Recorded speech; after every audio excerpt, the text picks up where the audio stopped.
We're back with the roundtable. Next up, Cheney versus Cheney. A new YouTube golden oldie has Dick Cheney explaining back in '94 why going into Baghdad is a bad idea. Let's watch. I am overwhelmed by how smart this is. Do you think that the U.S. or UN forces should have moved into Baghdad?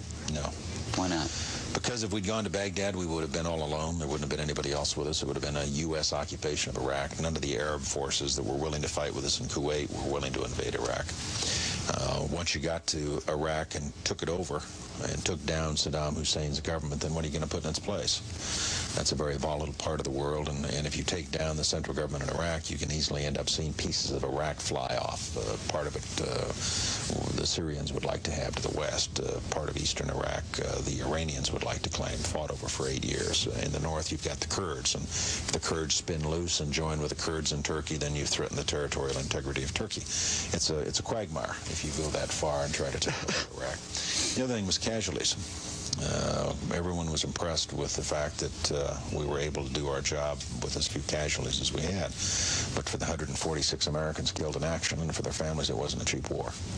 And the question for the president in terms of whether or not we went on to Baghdad and took additional casualties in an effort to get Saddam Hussein was how many additional dead Americans is Saddam worth? And our judgment was not very many, and I think we got it right.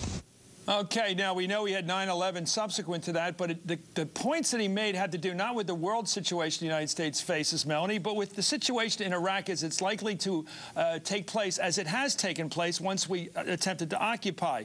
First of all, the failure our difficulty in finding someone to run the place. Secondly, the inevitable coming apart of the country by confessional group. And third, the number of casualties. Dick Cheney had it nailed, and yet he was apparently the #1 proponent of the war. How do you put this together? Okay, well, let me just first of all say that Dick Cheney of September 10th was a different one than of September 11th, and you glossed over that very quickly. But Iraq was Iraq. We have had 3,000 American lives lost as a result of Islamic terrorists. Prediction of what's going to happen in Iraq. Islamic terrorists who attacked us in this country. How does that relate to how the outlook in Iraq was the same then as it's turned out to be now? He had it right about Iraq. Iraq didn't have anything to do with 9/11. No, he didn't. Saddam Hussein was killed. He was taken out. His two murderous thugs. He was absolutely killed by United States military forces. We have vital American interests to be represented in the region, and it is as important for us to be in Iraq today as it was 10 years ago. But his predictions were absolutely accurate. He was prescient as hell about the difficulty of finding a government to replace Saddam, the difficulty of holding together in Iraq post-Saddam Hussein, and the inevitable large number of casualties. He was right about everything, and yet we went into Iraq thanks to him. I don't get it. I don't get it. I can see a gleam in your eye, Chris. You are just thrilled. No, you can't, because you can't see me. I can see it see me in right the monitor. Now? Yes, I can see you in the monitor right now. And what I can tell is you're having a great time trying to make Dick Cheney look like a hypocrite. That's what you're trying to do. No, that's not what I'm saying. Yeah, that's exactly what. We have had some very serious things take place. We are in Iraq for the right reasons. We are trying to stop the spread of Islamic terrorism. I'm trying to figure out why a man who was so brilliant in seeing the future didn't act on his brilliance. Let me go to Naomi on that. Yeah, I mean, it goes back to what I was saying earlier about the nature of lying. Let's not forget that they got us into this war on the basis of a series of lies, lies to the UN, lies about aluminum tubes, lies about the involvement of Iraq with 9/11, which Melanie just underscored again to befuddle the American people. Frank Rich showed that 53% of the American people think Iraq had everything to do with 9/11. They had nothing to do with 9/11.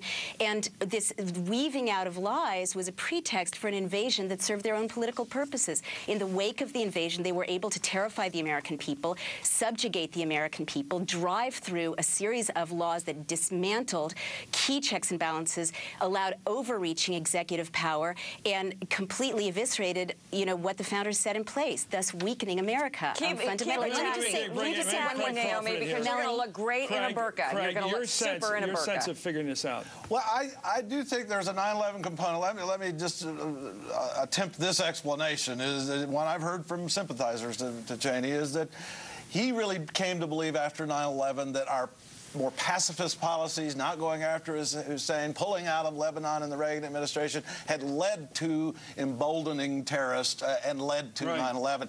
Therefore, well, how did going back into Iraq lessen the emboldenment? I think what has been explained to me is he believed that it was time to show great strength and preemptive doctrine meant a lot to him. That going into Iraq would send a signal to the rest of the world, other countries harboring terrorists, by the way, Melanie, and how tough we would be. I hate this war. It's made me very sad.